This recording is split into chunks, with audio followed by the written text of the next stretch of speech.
पूछताछ सुनकर रेगो ने तुरंत मान लिया कि वह एलियन है जो पृथ्वी पर जानकारी जुटाने आया है। ये कहने के बाद उसे लगा कि उसने कुछ गलत कह दिया है और फौरन अन्ना को खत्म करने की तैयारी करने लगा। लेकिन अन्ना की मासूमियत भरी नजरों को देखकर वह कुछ नहीं कर सका। रेगो ने कितनी भी कोशिश की, वह अन्ना पर हमला करने का विचार नहीं निकाल सका। तभी उसे समझ आया कि इंसानों में प्यार नाम की एक भावना होती है। मैं तुमसे प्यार करता हूँ। जैविक रूप से पूरी तरह से प्रतिकृति होने के कारण उसके पास रेगो की सभी यादें और विचार हैं। अन्ना उसकी प्रेमिका है, इसलिए अब वह उस पर कठोर नहीं हो सकता। रेगो ने अपने दिल की भावनाओं को दबाना बंद कर दिया और इस विनाश के कगार पर खड़े ग्रह को छोड़ने का फैसला किया। यह कहकर उसने पीछे हाथ हिलाया और एक अदृश्य अंतरिक्ष यान अचानक प्रकट हो गया। रेगो ने कहा कि भले ही वे उसे छोड़ दे, जब बड़ी सेना पृथ्वी पर आक्रमण करेगी तब भी अन्ना बच नहीं पाएगी, इसलिए उसके साथ इस आपदा से दूर जाना बेहतर होगा।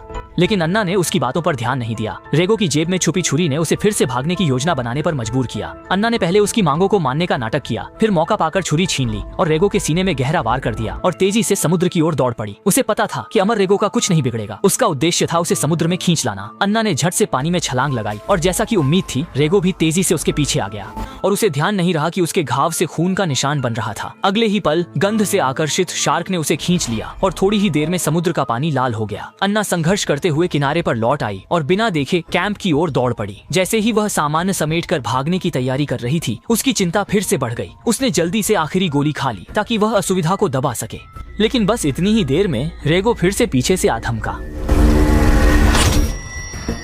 वह अन्ना की हट से बहुत नाराज था, लेकिन अब वह उसे वैसे नहीं मार सकता जैसे दूसरों को मारता है।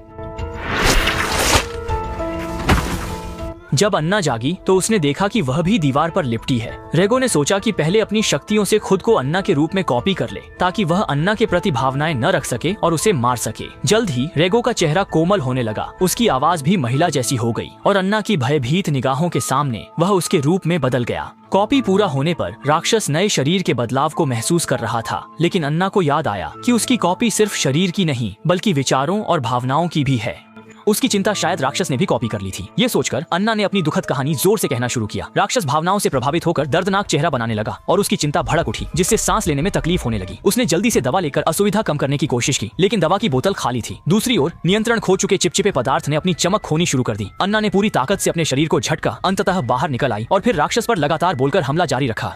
जल्द ही सामने वाले की बीमारी बढ़ी और वह गिर पड़ा। जब देखा कि राक्षस कुछ नहीं कर सकता तो अन्ना ने पत्थर उठाया और बार बार मारा जब तक कि सिर कुचल नहीं गया। फिर कपड़े उठाए और भाग निकली। उसने नहीं देखा कि उसके बाद खून और मांस से भरा सिर धीरे धीरे ठीक होने लगा। सौभाग्य से इस बार अन्ना जंगल से सुरक्षित बाहर निकल गई। थकी हुई देह के साथ वापस आई कार में बैठ गई। इन दिनों जो हुआ वह बुरे सपने जैसा था।